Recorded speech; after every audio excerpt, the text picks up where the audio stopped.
should you do a staffing contract with an assisted living, with a skilled nursing facility? So these staffing contracts, you want to make sure you go in at a much higher rate. Let's say you're charging $35 per hour for regular home care services.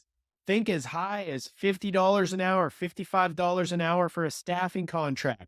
Now, when you do a staffing contract, just remember the main problem is that you have to work with all their people. So their scheduler, their director of nursing, you have to make sure that these people understand what you're coming in there to do. When you have two schedulers in the mix from two different companies trying to schedule your caregivers at their facility, it becomes super, super difficult and convoluted. It's super confusing. And they ultimately think that you're doing a terrible job because their scheduler is not getting back to you, whatever the reason it may be.